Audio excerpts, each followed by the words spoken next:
A brief history of ELT, English language teaching. So, English language teaching has been a subject in academia or in academic institution in the 20th century. Before that, other subject had been teaching at universities. So why English language has been a subject at universities all over the world? We will try to understand that situation. We will be discussing the history, why English language has been a subject at academia. And gradual development of English language teaching has come through several developments of foreign language teaching. Why and in which way? And whenever English language teaching came into academia, that means at universities, actually English language teaching methods and approaches have also been changed. Because a question comes, what is the way, in which way we will be teaching English language? Once upon a time, grammar was the main subjects for learning second language or foreign language. Okay. But next time we have understood that, okay, if we learn grammar, we can write good English. But in case of the oral communication, in order to communicate with others all over the world, oral proficiency, that means the oral communication is necessary. And for this reason, initially English language teaching started with the journey of grammar translation method. But next time, the necessity came to the oral communication. We have to make communication orally with the people. That means the oral communication methods and approach have come into discussion. So this is the way. And which proficiency does a learner need? We know that there is a written proficiency. That means you can write something very fluently, and at the same time you can speak something or some language very fluently. Which one is needed? Which one is crucial for a learner? That question came into our discussion in the 20th century. Oral proficiency or reading comprehension. Reading comprehension, it means that you will read a text, you will read a literature, you will read a written research, and you can understand. That is a proficiency, that is a competency. But at the same time, oral proficiency is another competency. Which one is most needed? Which one is crucial for the learners? And critics have also mentioned to change in the theories of the nature of language. Through the gradual development of language teaching, not only English language teaching, through the gradual development of foreign language teaching, the critics have said that they have initiated some theories. What are the theories? Theories mean the assumption, the ways. That means if you learn language in such a way, you will be successful. If you learn language in that way, you will also be successful. That would be the theories of language learning. And the way will be the method. That will be the English language. So critics have developed their idea in terms of language teaching theories and simultaneously language teaching method. Why? Because in the 20th century, I have said that language learning has been a necessity. Once upon a time, it was a scenario that yes, I know English. If I ask you, so why do you want to learn English? Many of you say that, yeah, I want to learn English for my job. Other will say that I want to learn, I want to know about English movies, so I want to learn English language. So the necessity is varied from one student to another student, from one learner to another learner. So in such a way, the English language teaching theories have been changed and simultaneously methods have been changed. We started with grammar translation method, but at present we have many methods and approaches in English language teaching. Why? Because of the necessity of the learners, because of the necessity of the students, because of the necessity of the immigrants, not only the student. Many of you or many of the students, they will say that I want to learn French because I want to go to France for my job, and I want to stay over there as an immigrant. So immigrant for tourism. Other will say that I want to go to Singapore for my father's treatment. So medical purpose, tourism. Some will say that we want to enjoy this summer holiday in Italy. Okay. So for tourism purpose, for educational purpose, for immigration purpose, and for business purpose as well, people all over the world want to learn English. Yes, any question? Okay. So this is the scenario of English language teaching. In this regard, the Kelly, his name is K-E-L-L-Y. Kelly in 1969 and Howard in 1984 mentioned that many current methods of language learning are derived from older traditions and thus they cannot be called new methods. I have said that English language teaching or foreign language teaching started its journey through grammar translation methods, and next time these methods and approaches have been changed. But Kelly and Howard, they said that no, actually they have derived from the old method. Old method, that is the foundation, that is the grammar translation method. And such kind of controversies hover in the history of foreign language teaching, that this portion we are discussing about the very history of English language teaching. How and in which way English language come on this scenario. At present, there are approximately 200 countries are there in this world and 700 languages and 800 crore people all over the world. And for the development of international connection, as I have said, that connections and communications, foreign language learning and teaching has been a necessary as a practical reason. As I have mentioned a bit earlier, that means I want to go abroad for higher education. I want to go abroad for my treatment. I want to go abroad for my business. I want to go abroad for the tourism. I want to go abroad for immigration purpose. So purposes is varied, and for this reason, learning language has been a necessity, not a fashion, isn't it? And for this various purpose, English language learning has been necessity nowadays. What is the necessity? And why such creation? Do you know this man? Yeah, the name is written over there. Yeah. Christopher Columbus. Okay, Christopher Columbus, Italian navigator Columbus discovered America in connection and communication. When connection and communication enlarged, কখন এই connection আর কমিউনিকেশনটা বাড়লো এবং কিভাবে বাড়লো? Christopher Columbus, Italian navigator, reached America and discovered America in 1492. So before 1492, the world map was like that. Suppose this is the world map, isn't it? And before 1492, the world map was like that. So the vast continent, the vast American continent, was out of human knowledge, isn't it? That is the scenario. And after 1492, the vast area came into the knowledge of human being, and for this reason the people started to move in this vast area, vast horizon. Okay, and why they went there? For many purposes. Some Queen Elizabeth started that we have to explore the unexplored part of this world, and for this reason many people rushed to America through the discovery of Christopher Columbus, and that appeal also initiated by another man, Vasco da Gama. Before that, the people of Europe, Vasco da Gama, just after 4 years, 1492, and this is 1498. Just 4 years later, Vasco da Gama, this Portuguese navigator, discovered the waterways from Europe to India.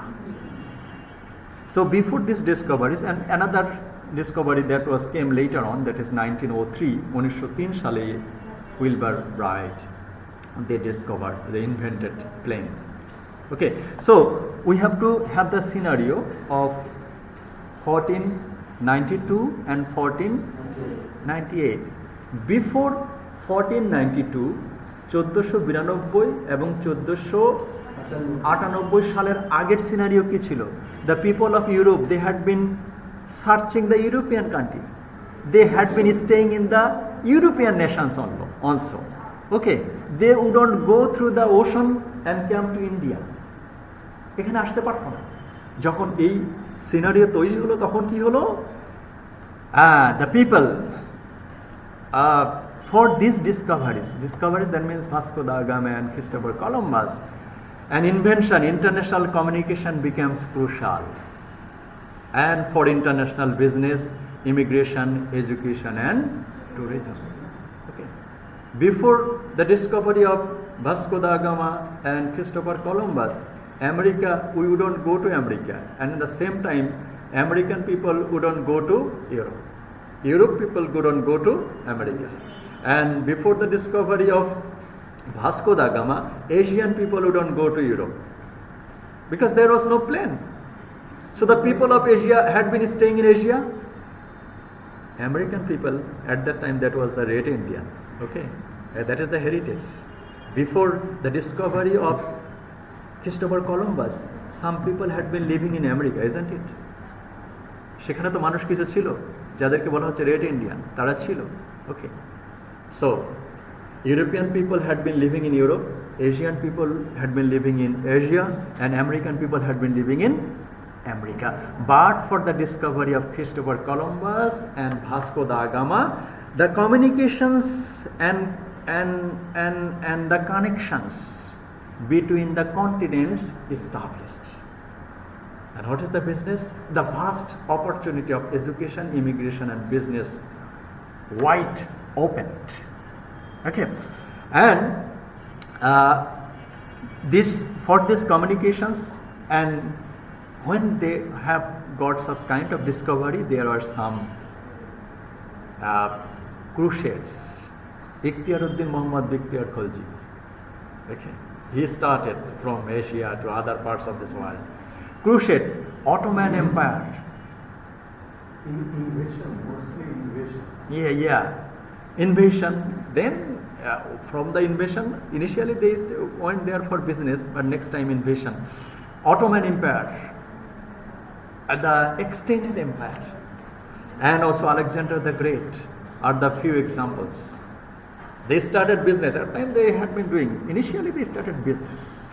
Next time, through the shadow of the business, they tried to occupy their power. Invasion. And not only these people, Alexander the Great and Ikhtiaruddin Bikhtiyar Khalji, actually the navigator, the sea voyaging countries are not these people. They are from France, Germany, Italy, and Dutch and Great Britain.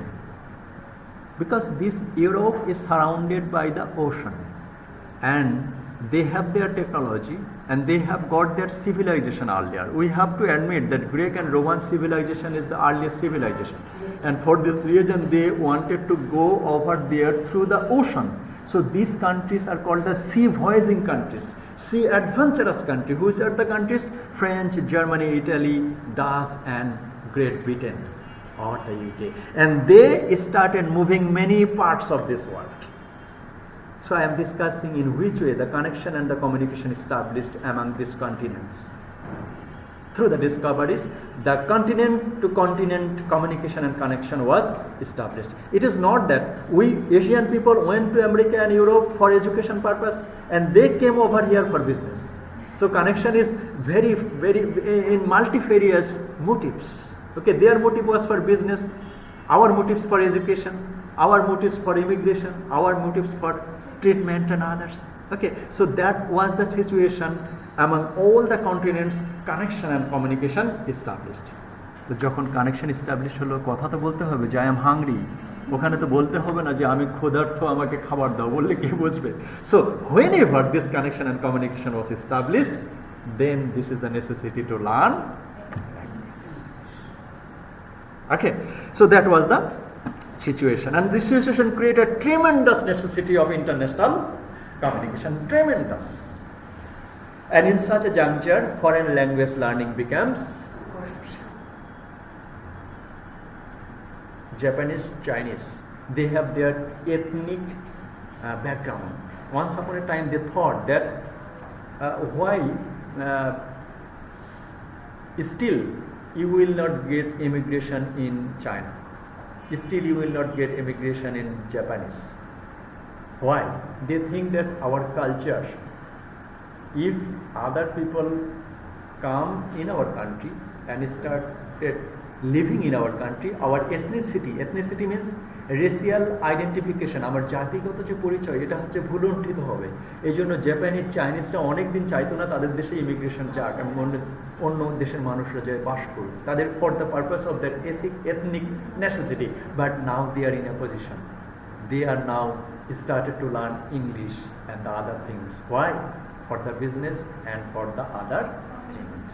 Okay, so in such a juncture, foreign language learning becomes crucial. You can't remain aloof from learning second language. It may be French, it may be Italian, it may be Hungarian, it may be Bulgarian, it may be Bahasa Malaysia. In Malaysia, they have used a language that is called Bahasa.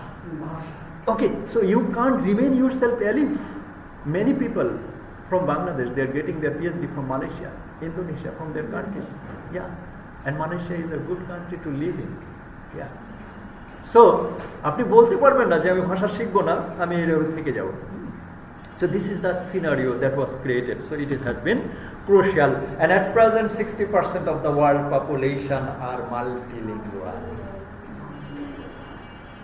Okay, 60%. So out of 100 crore, 60% টা কত? তার মানে হলো 100 ভাগের 60 ভাগ। তাহলে 800 কোটির 100 ভাগের 60 ভাগ মানুষ তারা কি? মাল্টিলিঙ্গুয়াল মানে তাদের নিজের ভাষা তো জানেই, পাশাপাশি আরো এক্সট্রা ভাষা জানে। দুইটা ল্যাঙ্গুয়েজ যদি জানে তাদেরকে বলা হচ্ছে বাইলিঙ্গুয়াল, আর এরা multilingual, more than 2 language they know. So from the contemporary and the historical perspectives of bilingualism and multilingualism have become a practical concern rather than a fashion. I know Italian, it is not a fashion. I know Italian. Some. No. Okay, no problem.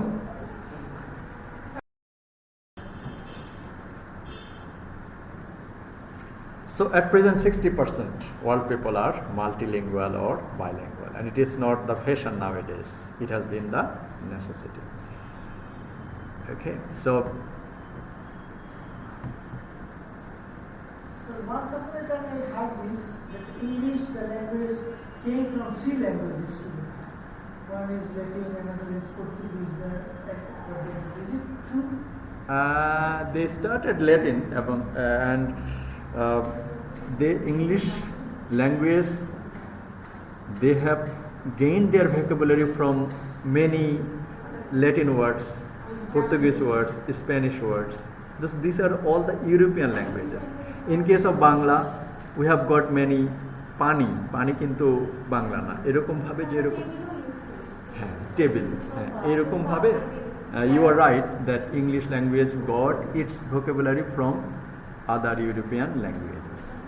So the English word you will find in English language that are not originated in English, they are originated in Portuguese,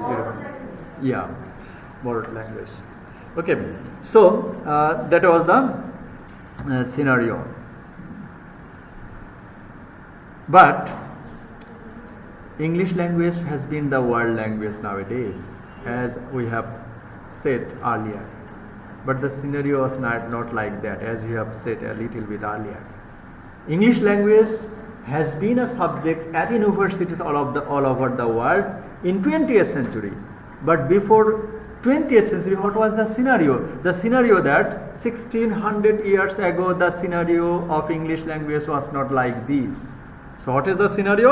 At that time, Latin language was the dominant language. Why Latin language? Because Latin was the language of Roman civilization. And this Roman and Greek civilization, Greek language and Latin language, they dominated the world, especially education, commerce and religion. All things were dominated by Roman Empire, and at that time English language was not the dominant language. The dominant language was Latin. Apart from there, what is the dominance? Because they have three kinds of power: political power, like Alexander the Great; they have economic power, and they have cultural power. Cultural power, power of their literature, power of their many old literature. That was the scenario. And for this region in the Western world, Latin was the dominant language. And in 16th century, the political changes in Europe, and Latin lost its position. Why Bangla language will learn by the people? বাংলাদেশে কি world bank আছে? বাংলাদেশে কি world sports organisation আছে? বাংলাদেশে কি economic প্রতিষ্ঠান আছে? বাংলাদেশে কি FAO ওয়ার্ল্ড ফুড অর্গানাইজেশন আছে? না। Okay. In America, 36 international organization was there, and their language is English. Okay. So whenever a country will be powerful, both economic, military and the cultural power, then that language will be followed by people. Okay. Why people will come in Bangladesh for education if we have world recognized and famous universities in America and the other countries were there. Okay, in such a way, 1600 years, Latin civilization, they had the power, economic power, political power, and also the cultural power. And for this region, Latin language was the dominant language. And in 16th century, what happened? Latin political power was declined. When declined, people moved away from Latin language. So Latin language lost its position, and French, Italian and English language came in the history of language teaching. Have you got the logic? This is the scenario. And thus, the oldest language. yes, Which one is the oldest language? Latin. Because if you start the history from the 14th century, from 1415, these 200 years, the Latin language dominated. And William Shakespeare, many of you have heard his name. He started his education in grammar school, and in that grammar, what did he learn? He learned Latin grammar. Okay. So that was the scenario. So when political power of Roman Empire declined, Latin language lost its position. That I have said, that if you have not the power, then our language will not be learned by the others. If we do not have the famous university, other people will not be there. So Latin was like that. So in 16th century, Latin lost its power. And Italian, French and Spanish, this language came into discussion. And many people started to learn this language. And thus, Latin became the optional subject, whether you can read or not. And French, Italian and English become the main subject in European school curriculum. However, the study of the classical Latin were at that time used to study the classical works of Virgil, Ovid and Cicero. I have said that Latin, the Roman Empire, they have the cultural power. What is the cultural power? They had the great writers like Virgil, Ovid and Homer. This Roman poet Virgil, he is famous for Aeneid. That is the epic poem, a long extended poem, a poem consisting of more than 3,000 lines. Okay, and that poem was written by this man, this poet Virgil. And this Virgil is called, the modern scholar consider him the authorship of the poems as dubious, and that is the attributed to him the ancient writer of the Roman, this poet Virgil. We have Virgil works had the wide and deep influence of Western literature. So Virgil, not only the Roman poet, but according to this literature of this man, Virgil, the all European literature was initiated, following the Roman poet Virgil. Okay. So this is Aeneid. The pronunciation is Aeneid. Aeneid is also considered a national epic of ancient Rome. Aeneid, a title of the same compositor. So they have Virgil, and also they have the Roman poet Ovid, Metamorphosis, and he has also written many literatures. He was a contemporary older Virgil and Horace, with whom he is often ranked one of the canonical poets of Latin literature. So from Virgil we have got another canonical writer, his name is Ovid. Okay, so they have the literature. And also another poet, Cicero, Cicero. Cicero. So these are the dominant writers. So they are influenced in literature. Not only, so the Roman poet influenced the other European countries and the countries' literature. কিভাবে novel লিখতে হয়, কিভাবে drama লিখতে হয়, কিভাবে epic লিখতে হয়, এগুলো এই রোমান পোয়েটদের আগে কেউ জানতই না। সো তারা যখন এগুলো লিখলো, এই লেখার উপরে ভিত্তি করে অন্যান্য দেশের রাইটাররা এই লেখাগুলো শুরু করলো। Okay, so that was the position for studying this classical writings. তাহলে ইউনিট পড়তে হলে আপনাকে তো কিছু জানতে হবে। কোন ভাষা জানতে হবে? That is Latin, because they are written in Latin and the grammar vocabulary were needed. So in the 16th, 17th and 18th century, children of the European were entering in grammar school where Latin grammar rules. আপনি unit পড়বেন, তাহলে Latin ভাষা শিখতে হলে Latin ভাষার grammar আপনাকে জানতে হবে।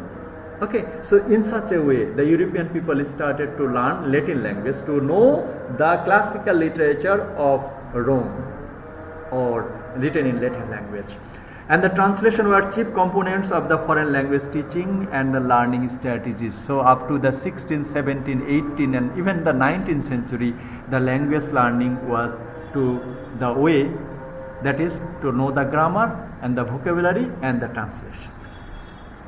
And for this reason it is called that grammar translation method is the oldest method of English language teaching and writing. And after the successful completion of the basic language proficiency, advanced grammar and the rhetoric were introduced to the foreign language teaching approaches and methods. And foreign language was a fearful experience for the foreign language learners. Every single mistakes were often met with brutal punishment. So in case of Latin language learning, especially the grammar translation method, you have to know the grammar and you have to be accurate. Many things at the time of my school life, একটা English বানানো ভুল করা যাবে না। একটা বানান যদি কেউ ভুল করতো তখন তাকে অনেক কঠিন শাস্তি দেওয়া হতো।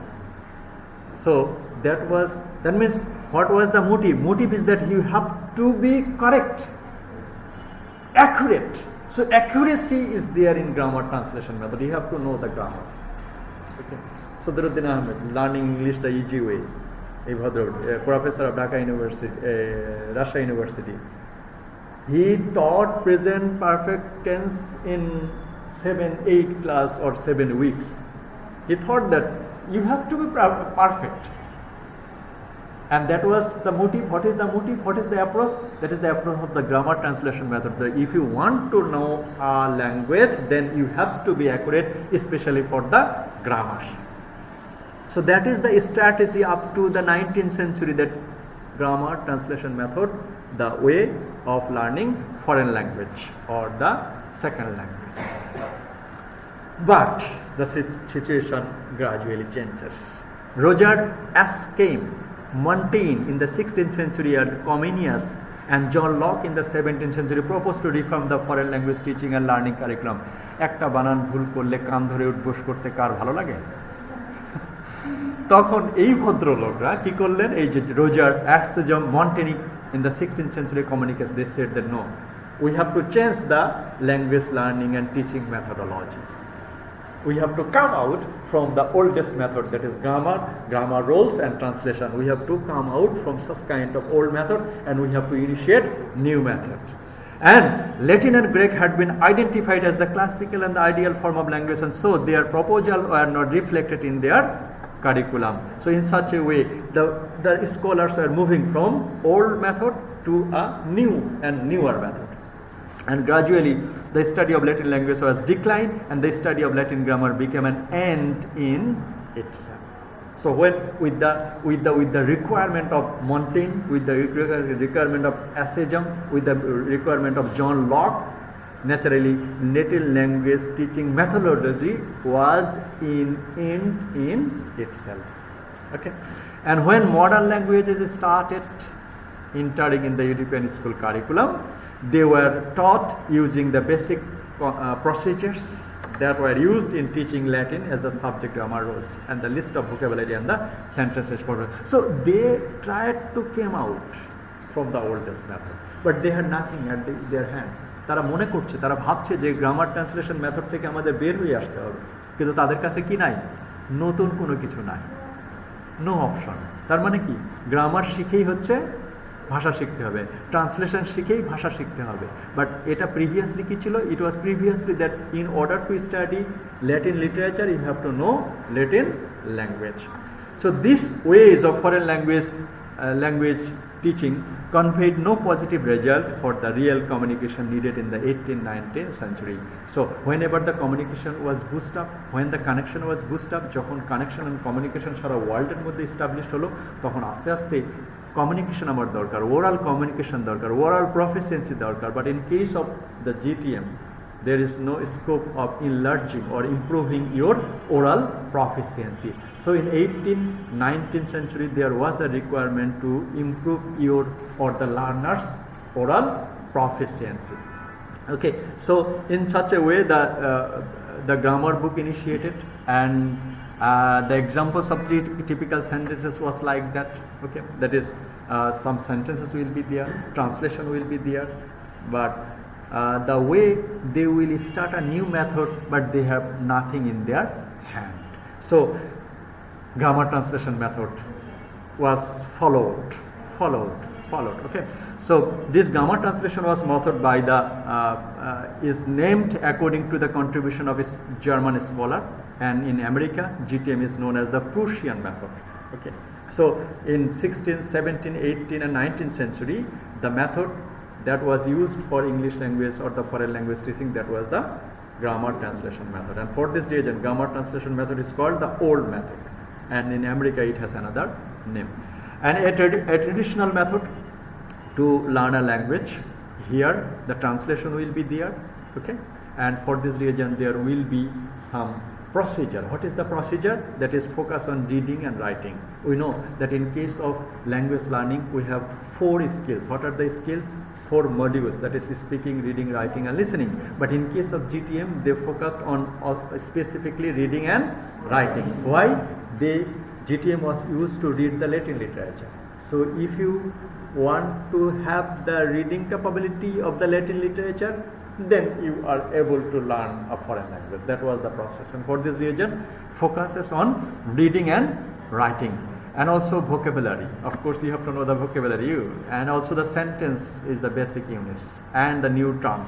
So this was the approach that was used by grammar translation method. In such a way the grammar translation method started its journey, but towards the second half of the 19th century they got a newer approach. What are the newer approach?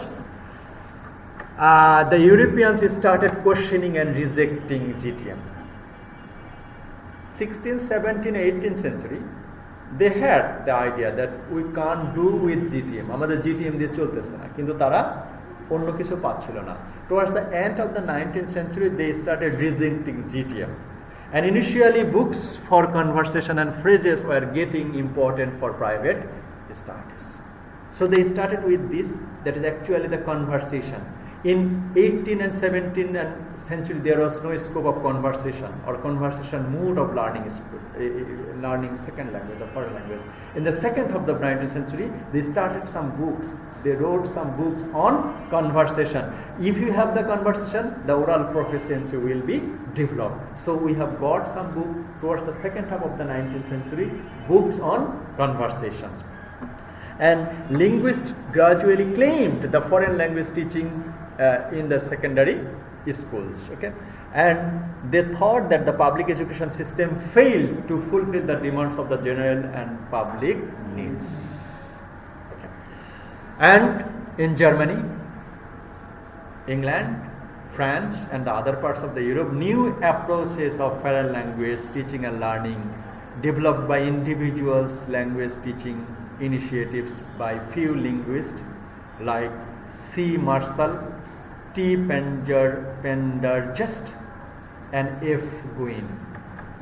These 3 men, they started initiating a new approach and methods. What was the condition? We have GTM, but GTM can't fulfill the demands of public.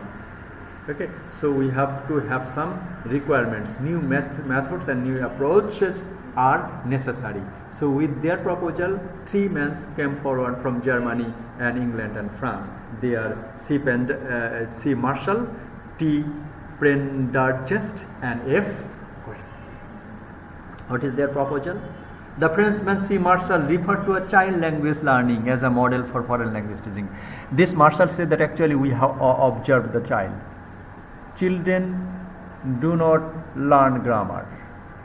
শেখে নাকি?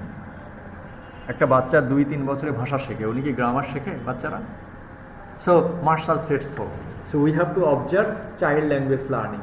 The way children learn a language, same method can be applied for second or foreign language learning. And this proposal was proposed by Marshall, the Frenchman. Prendergast, he proposes to observe children contextual and situational clues. Okay. If we observe 2 years child, he or she can't speak language, but if you say that yes, put it over there, so the child will take it and put it over there. That means he can't speak, but he can understand.